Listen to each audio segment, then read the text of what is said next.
Throughout the long and violent history of the Orcoid race, there have been a number of individuals who have managed to become so notorious, even infamous for their actions, that legends of their deeds and atrocities will become well known, even amongst the other races of the galaxy.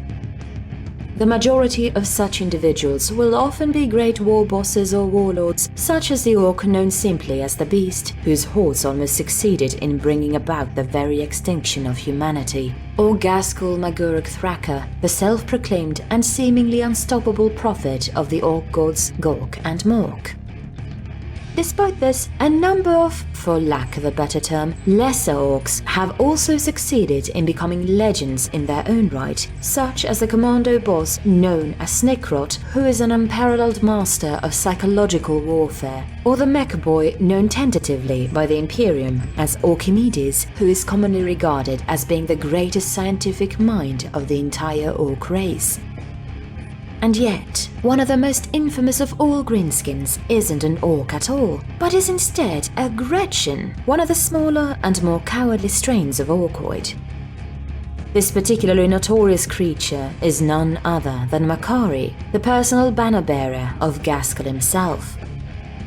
Somewhat unusually for a Gretchin, Makari is not some mere annoyance to be freely beaten or abused by other orcs out of boredom or spite, for no sane orc would dare lay a hand upon Ghazghkull Thraka's personal slave, but is instead regarded by other greenskins as something more akin to that of a lucky charm. Indeed, good luck is something that has been known to favor the grot over the years, for whether it be enemies' bullets bouncing off of one of his bottle cap medals, or foes slipping in puddles of oil or mud as they attempt to cut him down in close quarters, Makari has managed to make his way from war zone to war zone, seemingly none the worse for wear.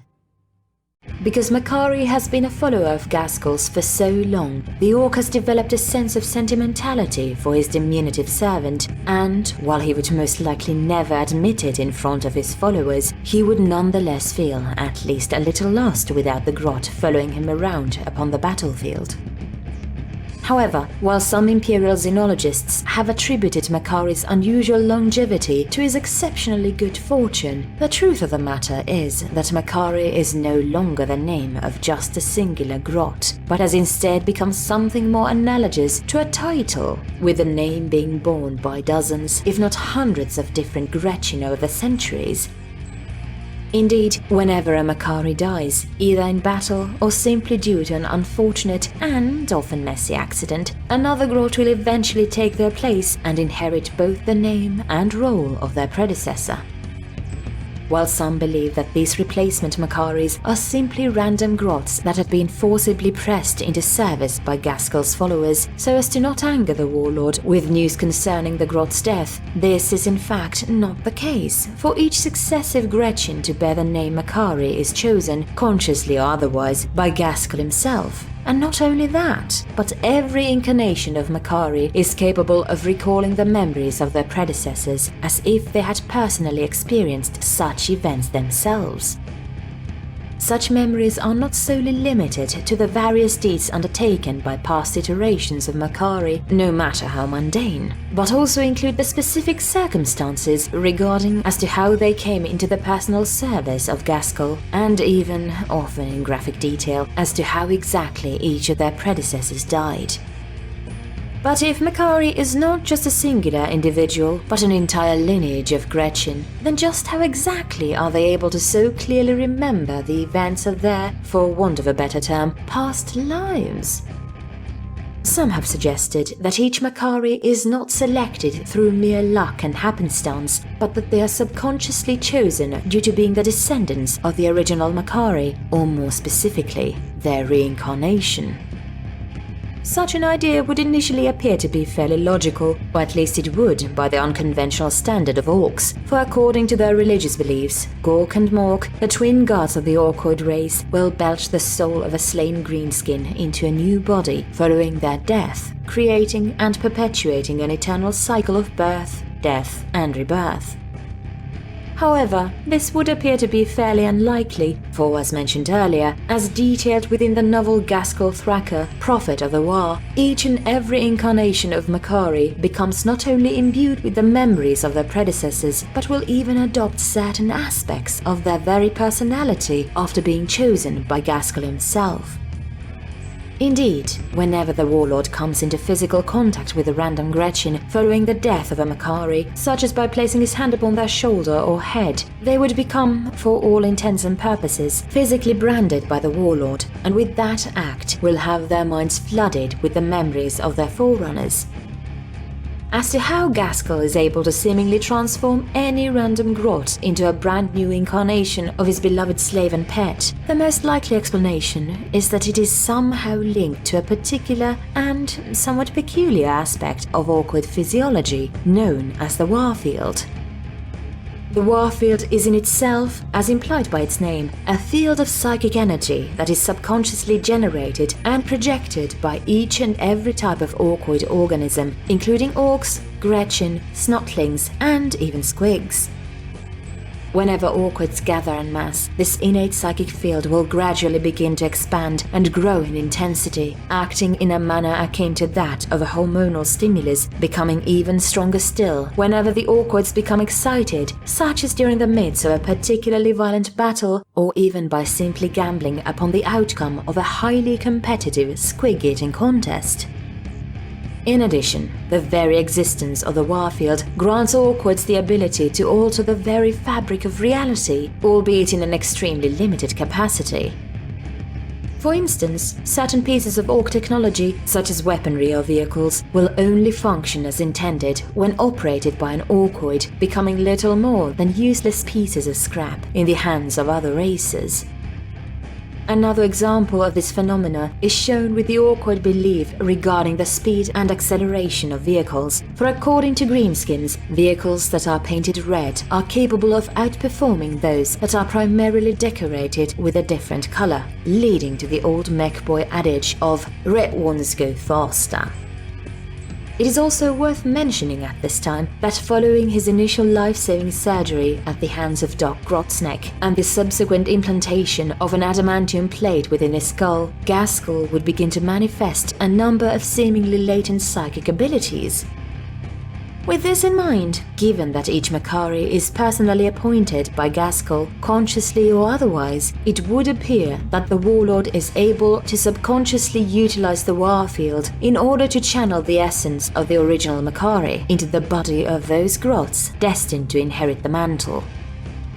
After all, as detailed within Prophet of the War, Ghazghkull is known to boast an incredibly strong connection to what is dubbed the Great Green, which would initially appear to be a manifestation of the warfield itself, and at least one incarnation Makari has been known to, at least temporarily, exhibit what could be best described as a psychic handprint upon their body, a very literal sign of him having been chosen by Ghazghkull.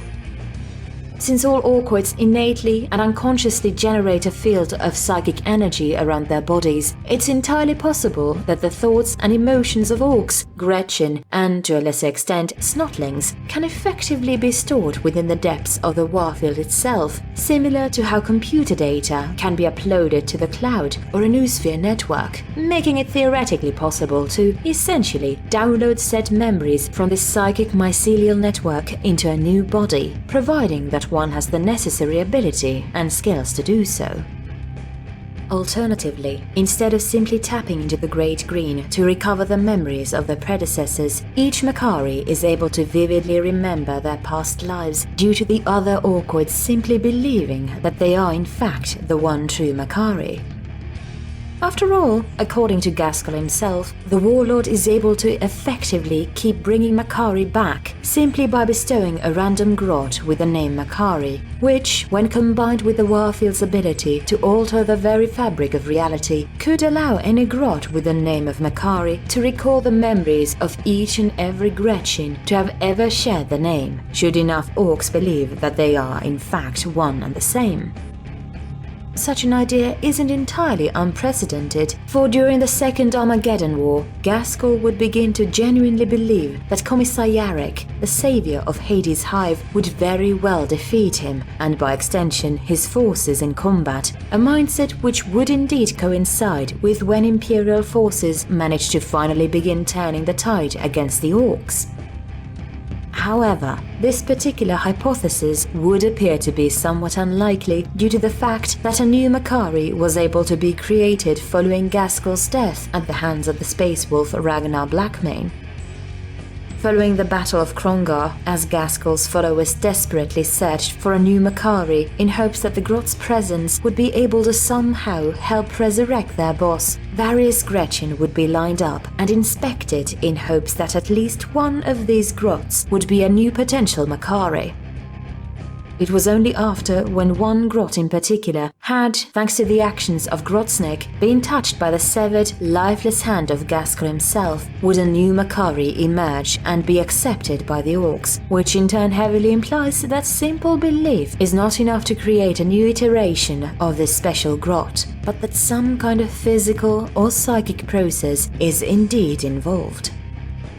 This latter idea in particular would appear to be the most plausible, for while Ghazghkull himself is known to demonstrate an incredibly strong connection to the Great Green, it is also heavily implied that both he and Makari, or at the very least the original Makari, became psychically bonded to one another when the two met each other for the first time. Following Ghazghkull's initial surgery at the hands of Doc Grotsnik and the subsequent implantation of his adamantium skullplate, the future warlord would be left for dead by the Pain Boy due to being physically unresponsive and seemingly lifeless. Makari, who at the time was one of Grotsnik's orderlies, would be tasked with disposing of Ghazghkull's corpse and retrieving the adamantium plate lodged within the Orc's skull, so that the Pain Boy could utilize such material again at a later date. When Makari attempted to pry the plate from the Orc's carcass, Ghazghkull would awaken, clasping his hands around the Grot's head and holding him within a vice-like grip.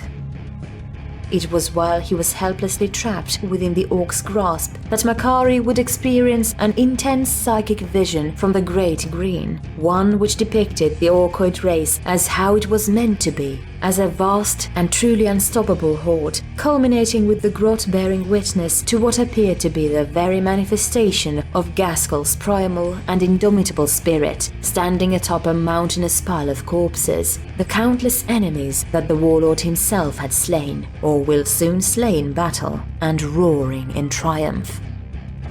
Upon regaining consciousness, Makari would be informed in no uncertain terms that he now served Ghazghkull and Ghazghkull alone, before being ordered to paint what he had witnessed onto a sheet of corrugated metal, with the resulting illustration being adopted by Ghazghkull as his personal banner. Because both Ghazghkull and Makari are implied to share psychic connection to one another via the Great Green, this would certainly explain as to how each and every incarnation of Makari is able to recall the memories of their predecessors, as Ghazghkull may very well want his slave to never forget what he has learned over countless lifetimes.